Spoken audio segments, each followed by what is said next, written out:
बारे समय को किसी ने नहीं पहचान पाया है, होने को कभी कोई टाल नहीं सकता है। क्योंकि जो होने वाला होता है किस्मत में लिखा होता है, उसे कोई मेट नहीं सकता है। लोग कहते हैं अगर किसी के साथ में कुछ गलत हो गया, किसी की मृत्यु हो गई, तो लोग कहते हैं उसके साथ वहाँ नहीं जाते, तो ऐसा नहीं होता। लेकिन ऐसा होता क्यों ना? जो होने वाला है वो तो होके रहेगा, चाहे क्यों ना कमरे में बंद हो जाओ। क्योंकि जो भगवान ने लिखा है, और जब तुम्हारा वो समय आता है तो भगवान तुम्हारी बुद्धि वैसी ही कर देता है। एक समय की बात है कि एक गांव में एक संत जी आए, और संत जी गांव में आए हैं तो पूरे गांव में इधर उधर मांगते रहे, खाते रहे। और लास्ट में एक घर ऐसा पड़ा है जिस घर में एक व्यक्ति बड़े विद्वान रहते थे, बड़े विद्वान थे। तो वो संत जी उनके दरवाजे पर पहुंचे और बोले कि ऐसा करो, हमें 500 रुपए दो और 2 किलो घी दो, तुम्हारे ऊपर बहुत मुसीबत है, सब ठीक हो जाएंगे। क्योंकि ऐसे संत भी होते हैं। संत का असली मतलब क्या होता है? महात्मा। महात्मा कौन होता है? जिसकी महान आत्मा होती है। असली संत होता है, उसे पैसे से मतलब नहीं होता है, केवल इतना मतलब होता है मेरा पेट भरता रहे। क्योंकि उसे पैसे की क्या जरूरत है? घर तो बनाने नहीं संतान को देना है। महात्मा जिसकी महान आत्मा होती है वो होता है महात्मा, वही असली संत होता है। और ऐसे ऐसे महात्मा हैं, गांव में जाते हैं और हमारी माताएं बहनें उनकी बातन पे बड़ी जल्दी आ जाती। अगर उन्हें कह दी ना कि महाराज जी मेरे हाथ देखो, तो महाराज जी जाने चाहे खाक ना है, हाथ पकड़ के बैठ गई और बोले बेटी तुम्हारे ऊपर एक बार बहुत बड़ी मुसीबत आ चुकी है और अब बहुत बड़ा संकट आने वाला है। ऐसा करो, तुम्हारे संकट तो कट जाएंगे लेकिन हमें कुछ देना पड़ेगा। अब ये बताओ, जब भी अपने संकट नहीं काट पाए रहे, तुम्हारे संकट कैसे काटेंगे? कैसा करो, हम जो बताएं वो करो तो तुम्हारे संकट दूर हो जाए। अब माताएं बहनें तो बेचारी आ गई वही बात में, बे घर में गई 500 रुपया निकाल के लाई, 2 किलो घी निकाल के दाई, चुपचाप दे दो।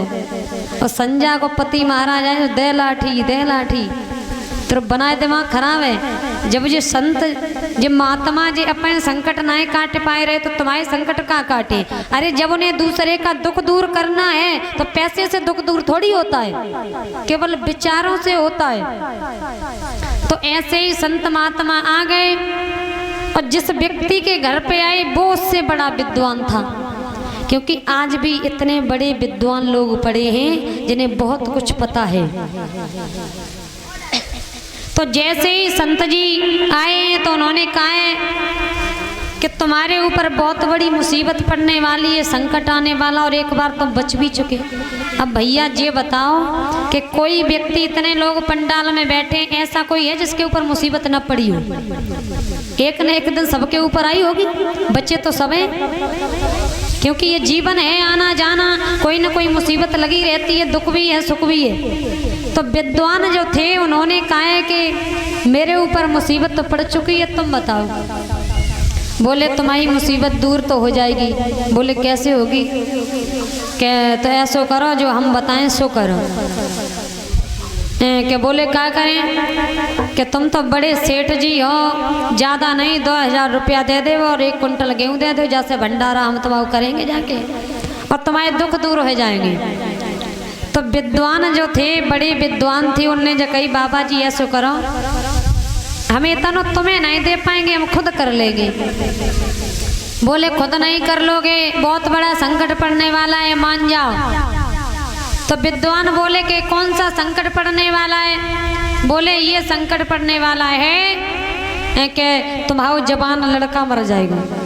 अब तो बेचारे और परेशान हो गए। उनने कही तो हमाओ मरे सो मर जान दे, तुम जिंदा बच जाओ।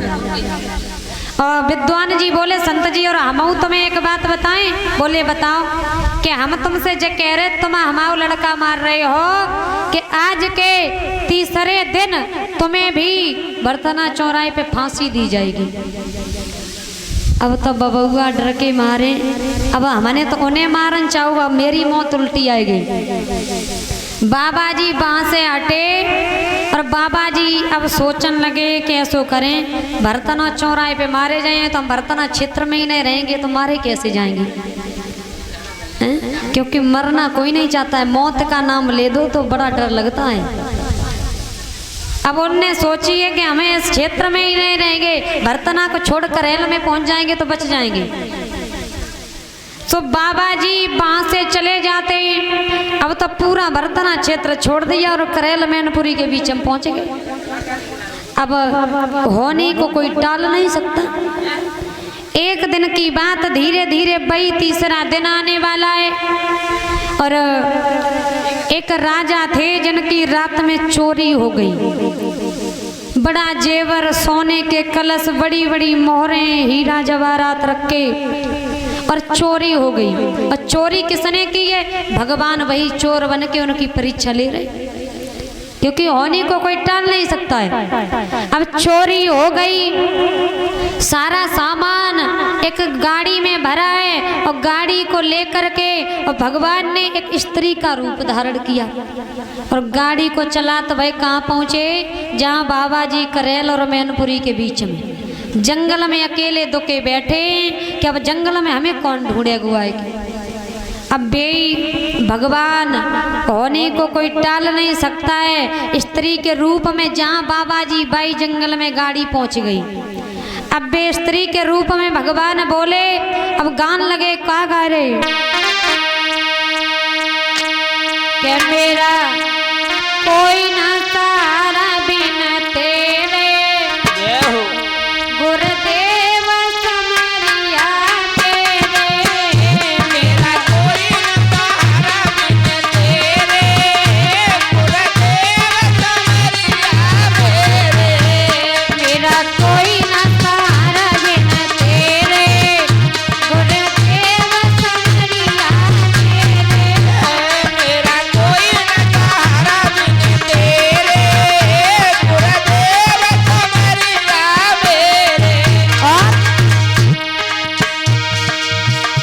मेरी पड़ी भंवर में नैया, मेरी पड़ी भंवर में नैया,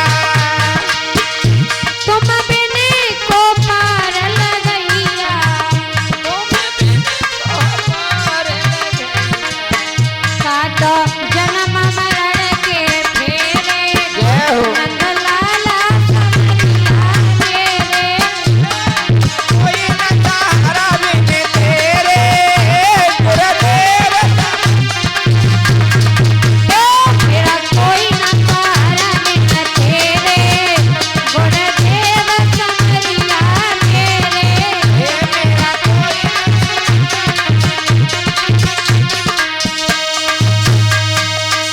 अब बई होनी स्त्री का रूप धारण करके और बई जंगल में पहुंची जहाँ बाबा जी कि मेरा कोई ना सहारा बिन तेरे, गुरुदेव समरिया मेरे, मेरी पड़ी भंवर में नैया, तुम बिन नहीं कोई पार।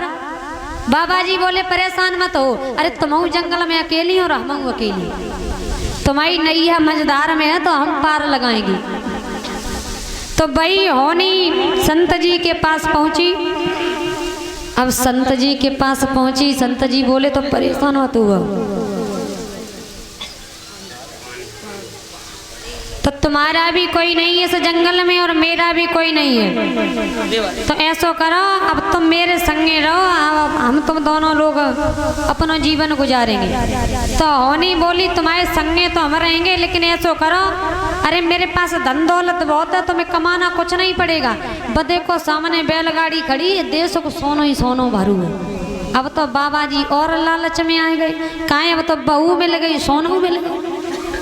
सो बाबा जी होनी के साथ आए और बाई गाड़ी में बाबा जी को होनी ने बिठा लिया।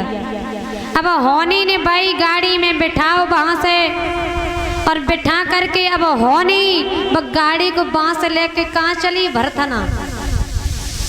अब गाड़ी वहां से भरतना के लिए चली। अब बाबा जी तो सब भूल गए।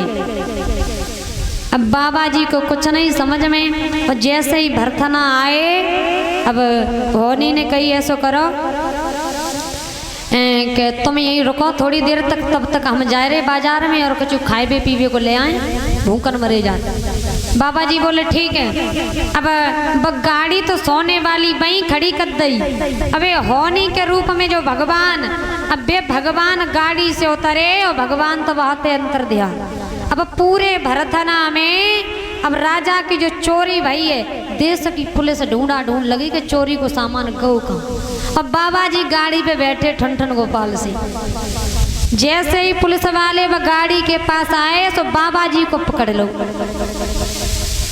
तो बाबा जी को पकड़ा, बोले ये है चोर, पूरो राजा को सोना जितना भी सोना है जो देखो गाड़ी में भरो, जो बाबा ले गो।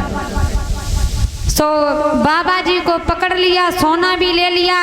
अब पुलिस वालों ने कहा ऐसा करो राजा के दरबार में ले चलो।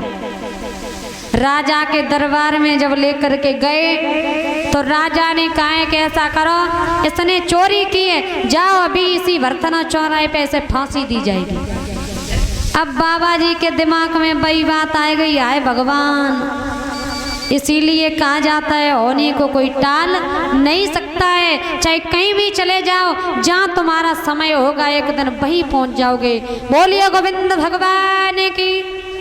अब आप कीर्तन बोलेंगे।